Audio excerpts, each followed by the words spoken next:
Hey guys, final section of the packet, quadratic functions. We're going to start with key features of parabolas. First thing I want you to remember is that a parabola is the U-shaped graph.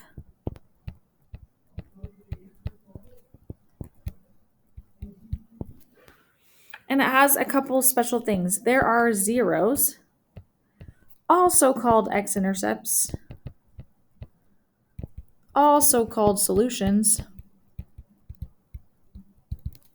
and those are where it crosses the x-axis.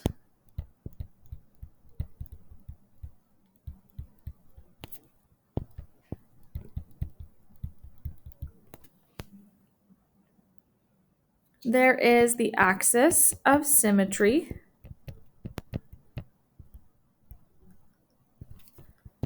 This is the line down the middle.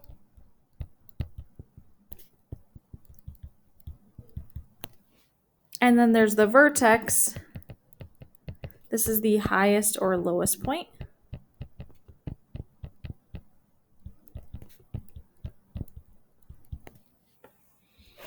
So in this class example here, my zeros or my x-intercepts are where it crosses the x-axis. So I see that happening here and here.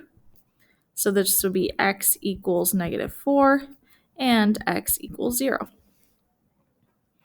The axis of symmetry is the line down the middle, and I see if I were to fold my parabola in half, it would fold here. So that is x equals, and the number here is -2. My vertex is my very top or bottom point. For this graph, since it's upside down, we have a maximum right here. This is the point -2, 4. Notice the axis of symmetry is always the same x value as the vertex. And last but not least is the y-intercept. That's this point right here where it crosses the y-axis. This one's 0, 0. Next up, we've got the quadratic formula. I went ahead and filled in the quadratic formula right there, so you have it if you need to use it. The first step for this is we need to put it into standard form.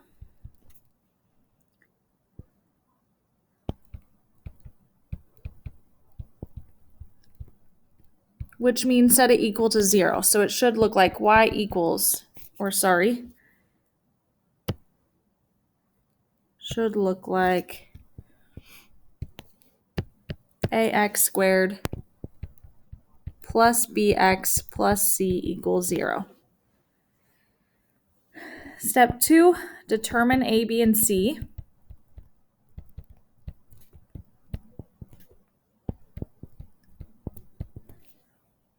And plug into formula.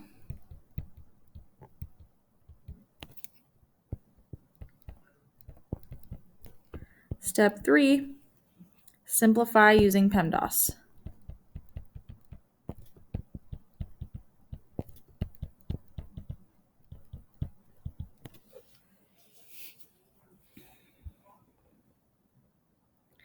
So for this class example here, first thing, I noticed that this side is equal to 6x and I need it to be equal to 0.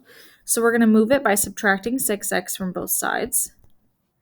If we check what our standard form looks like, then I need to write these in order. So it always goes x squared is first. Then the minus 6x. Then the plus 3. And then this is equal to 0. Now, I can pick out my a, b, and c. So my a for this one is going to be 1, since that's a number in front of x squared. B is the -6. And c will be 3. Now we can go ahead and plug these into the formula. The first number is the b, so -6 plus or minus b squared, so -6 squared, minus 4. Remember, 4 is just part of the formula.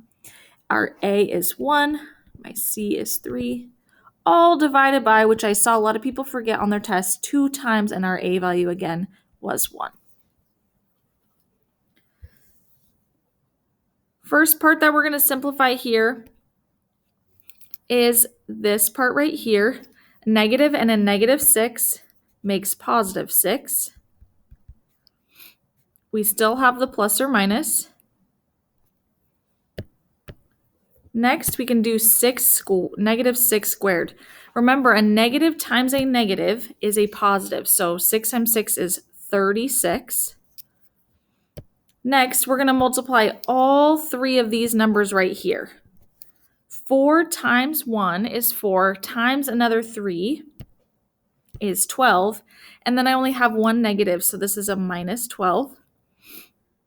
Then we can do the denominator here. 2 times 1 is 2. 36 minus 12 is 24. So we do 6 plus or minus the square root of 24 divided by 2.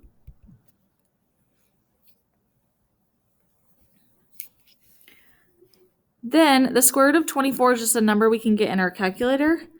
X is going to be equal to 6 plus or minus 4.89. Then we're going to do this, split it into positive and negative. So 6 plus 4.89 divided by 2, 6 minus. When we simplify these all the way, we should get 5.44 and 0.55.